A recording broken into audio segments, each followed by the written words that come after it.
یہی بات تھی جو شیخ عبد القادر جیلانی رحمۃ اللہ علیہ نے اپنی وصیت میں اپنے بچے سے کہی.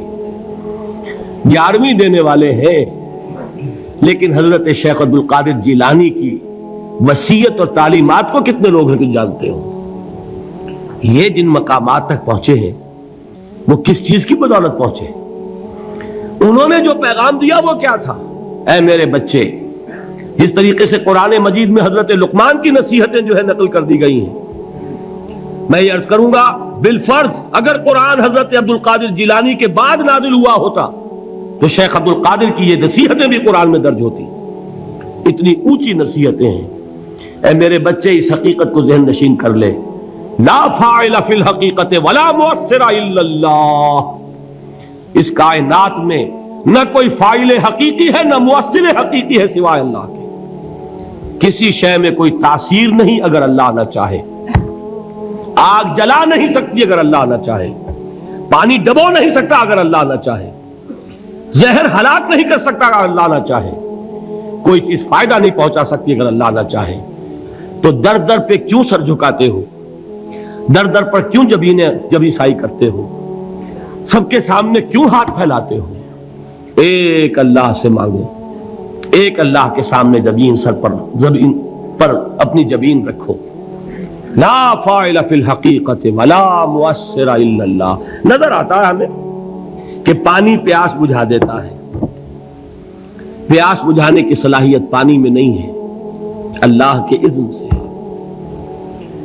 کھانا بھوک مٹا دیتا ہے، بھوک مٹانے کی صلاحیت کھانے میں نہیں ہے، اذن رب میں ہے. دیکھیے یہی یقین تھا. حضرت موسیٰ علیہ السلام کا واقعہ یاد کیجئے. سامنے سمندر آ گیا ہے، قوم دیکھتی ہے پیچھے کہ گرد و غبار کا طوفان ہے. معلوم ہوا کہ فرعون اپنے لشکر سمیت آ گیا ہے. لشکر جب چلتا تھا تیز رفتاری کے ساتھ تو گرد و غبار کا جو طوفان اٹھتا تھا اس کا تصور کیجیے. اور لمحہ بلمحہ وہ قریب آ رہا ہے. پوری قوم نے کیا کہا؟ اے موسیٰ انا لمدرکون، اے موسیٰ ہم کو پکڑے گئے. قرآن مجید نے تو یہاں وہ باتیں نہیں لکھی ہیں، لیکن تورات میں یہ درج ہے کہ بنی اسرائیل جھگڑنے لگے، دست و گریبان ہو گئے موسیٰ کے ساتھ. موسیٰ ہمیں یہاں مروایا لا کر، اس سے تو ہم ہی بہتر تھے. وہاں کھانے کو ملتا تھا، زندگی تو تھی، بیگار ہم کر رہے تھے، موت تو نہیں تھی. اب جو کچھ ہوگا اس کا تصور کرو، جس طریقے سے ہمارے ٹکڑے اڑائے جائیں گے. تو لڑ رہے ہیں حضرت موسیٰ علیہ السلام سے. یہ تورات کی تفصیل ہے. قرآن میں صرف اتنا آیا ہے، پریشان ہو کر انہوں نے کہا انا لمدرکون، موسیٰ ہم تو پکڑے گئے. اس وقت موسیٰ کا جواب کیا ہے؟ کلا ان معی ربی سیہدین. نہیں، میرے ساتھ میرا رب ہے، وہ راستہ دے گا. بتائیے کہاں راستہ نظر آ رہا ہے؟ یہ ہے ایمان بالغیب. راستہ نظر نہ آئے تب اللہ پر یقین ایمان ہے. جیب میں پیسے ہوں اور تب دل کو اطمینان ہے تو ایمان کس پر ہوا؟ پیسے پر، اللہ پر نہیں. جب وسائل و ذرائع نہ ہو اور پھر یقین ہو کہ اللہ مسبب الاسباب ہے، وہ اسباب کا پابند نہیں ہے، وہ اسباب کا محتاج نہیں ہے، اسباب اس کے محتاج ہے. اگر یہ یقین ہے تو اللہ پر ایمان ہے. یہ نہیں ہے تو تمہارا ایمان اسباب پر ہے، وسائل پر ہے، ذرائع پر ہے، مادیات پر ہے، اللہ پر نہیں. اس وقت کہاں راستہ تھا؟ کوئی راستہ تھا؟ سمندر ہے اور ادھر سے لشکر آ گیا ہے. کلا ان معی ربی سیہدین. اب دیکھیے ایمان کہہ دینا آسان ہے، ہوا معکم اینما کنتم، جہاں کہیں بھی تم ہوتے ہو اللہ تمہارے ساتھ ہوتا ہے. لیکن اس کا یقین قائم ہو جائے تو زمین و آسمان کا فرق واقع ہو جائے.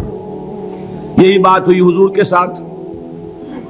غار ہے، چھپے ہوئے ہیں محمد الرسول اللہ اور آپ کے وہ یار غار ابو بکر صدیق رضی اللہ تعالی عنہ.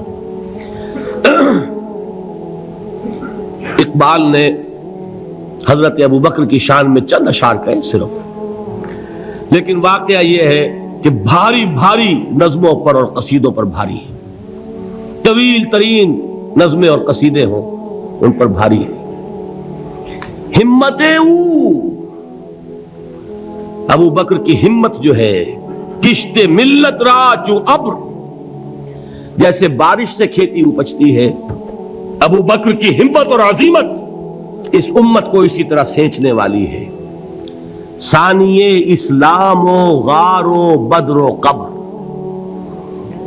وہ دوسرے تھے اسلام میں، دوسرے پہلے کون تھے؟ انا اول المومنین، حضور فرماتے ہیں سب سے پہلا ایمان لانے والا میں، دوسرے ابو بکر۔ ویسے ہمارے ہاں یہ چلتا ہے اختلاف، حضرت علی پہلے ہیں کہ حضرت ابو بکر پہلے ہیں، لیکن اس میں بڑی خوبصورت تطبیق قائم کی ہے علماء نے، اور بہت صحیح ہے۔ چار کے بارے میں فیصلہ ہی مت کرو کہ کون پہلے ہے، ان کی ایک عجیب تقسیم کر دی ہے۔ آزاد مردوں میں، بالغ مردوں میں سب سے پہلے ابو بکر، بچوں میں سب سے پہلے علی، خواتین میں سب سے پہلے خدیجہ، اور غلاموں میں سب سے پہلے زید ابن حارثہ۔ بڑی پیاری تقسیم ہے، یہ چاروں ہی پہلے ہیں، ہر ایک کے لیے اولیت ہے۔ اور واقعہ یہ ہے کہ اگر زمانی اعتبار سے تعین ہوگا تو پہلے خدیجۃ الکبریٰ آئیں گی رضی اللہ تعالی عنہ، کسی اور سے بات کرنے کی نوبت بعد میں آ سکتی ہے، پہلے تو اہلیہ محترمہ سے بات ہوئی، آتے ہی پہلی وحی ہوئی ہے، ابھی تبلیغ کا حکم نہیں تھا۔ کس کو بتایا واقعہ؟ ابھی اپنی نبوت کی تبلیغ کا تو حکم ہی نہیں آیا۔ واقعہ کس کا ہے؟ وہ خدیجہ کا ہے۔ جب کہا ہے کہ خشیت علی نفسی، مجھے اپنی جان کا اندیشہ ہے، تو کیا جواب دیا خدیجہ نے رضی اللہ تعالی عنہا؟ وہ صدیقۃ الکبریٰ ہے۔ صدیقات جو ہے خواتین، ان میں چوٹی پر خدیجۃ الکبریٰ ہے رضی اللہ تعالی عنہا، اور صدیق جو مرد ہیں ان میں صدیق اکبر ہے ابو بکر صدیق رضی اللہ تعالی عنہ، لیکن صدیقات میں چوٹی پر۔ جب حضور نے فرمایا خشیت علی نفسی، کیا فرمایا، کیا عرض کیا، کیسے تسلی دی؟ نہیں نہیں، اللہ آپ کو ضائع نہیں کرے گا، آپ غریبوں کے ہمدرد ہیں، آپ مساکین کے تکالیف رفع کرنے والے ہیں، آپ بیواؤں کی سرپرستی کرتے ہیں، آپ مسافروں کی خدمت کرتے ہیں، اللہ آپ کو ضائع نہیں کرے گا۔ یہ یقین ہے اس خاتون کے اندر۔ خیر وہ ایک علیحدہ بات ہو جائے گی۔ میرے دل پر حضرت خدیجہ رضی اللہ تعالی عنہ کی شخصیت کا بڑا گہرا نقش ہے، جو وہ کوئی اور ہی وقت اور موقع ہوا تو بیان ہوگا۔ بہرحال اقبال نے ایک مصرے میں جو چار اولیتیں جمع کر دی ہیں، ہمت او کشت امت را چو ابر، ثانی اسلام و غار و بدر و قبر۔ اسلام میں حضور کے بعد پہلے کون؟ ابو بکر۔ غار میں حضور کے ساتھ کون؟ ابو بکر۔ بدر کی رات اللہ کا رسول سربسجود، وہ جھاڑ، وہ گھاس پھوس کی جو جھوپڑی بنائی گئی تھی، اور وہاں تلوار ننگی لے کر پہرا دینے والا کون؟ ابو بکر۔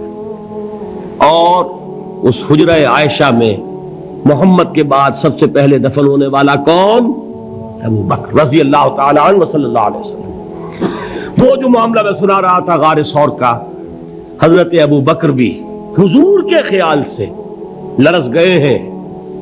آپ کو یاد ہوگا کہ جا کر پہلے تمام جتنے سوراخ تھے انہیں بند کیا ہے، ایک سوراخ رہ گیا تھا جس کو بند کرنے کے لیے کوئی کپڑا نہیں تھا، وہاں اپنی ایڑی رکھی ہے، تب کہا ہے حضور سے تشریف لائیے، اور اپنے زانو پر حضور کو لٹایا ہے، اور وہاں کسی موذی جانور نے کاٹا ہے، حضور کی آنکھ لگ گئی تھی، اس وقت اس بل کے اندر جو بھی بچھو ہے کیا ہے واللہ عالم، اس نے کاٹا ہے، اس کی تکلیف کی وجہ سے ابو بکر کی آنکھوں سے آنسو ٹپک گئے، حضور کے چہرے مبارک پر پڑے ہیں، تو حضور جاگے ہیں، معاملہ کیا ہے؟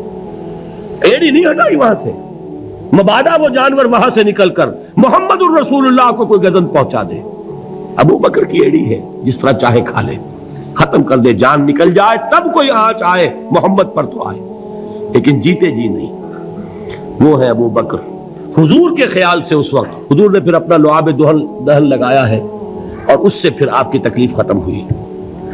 جیسے خیبر میں حضرت علی کی آنکھ دکھ رہی تھی، اس کو جو شفا حاصل ہوئی ہے وہ بھی حضور کے لعاب دہن سے ہوئی۔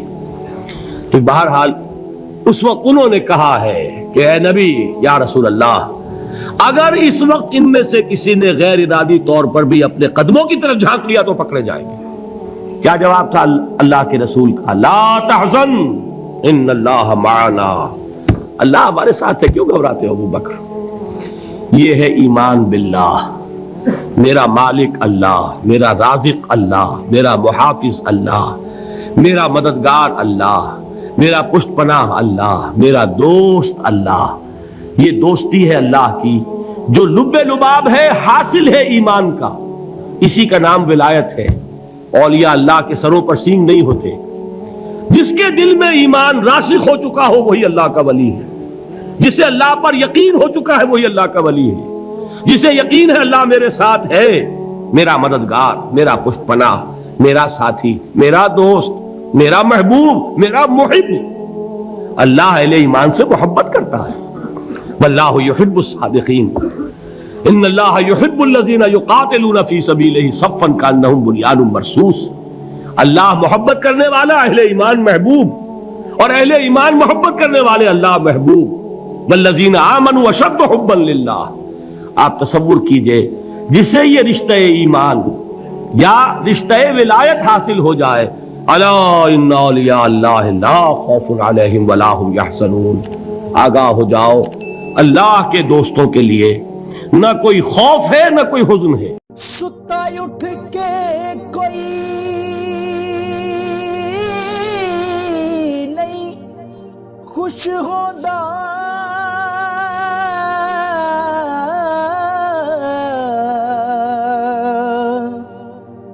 بڑے ستے جگا کے میں ویکھیا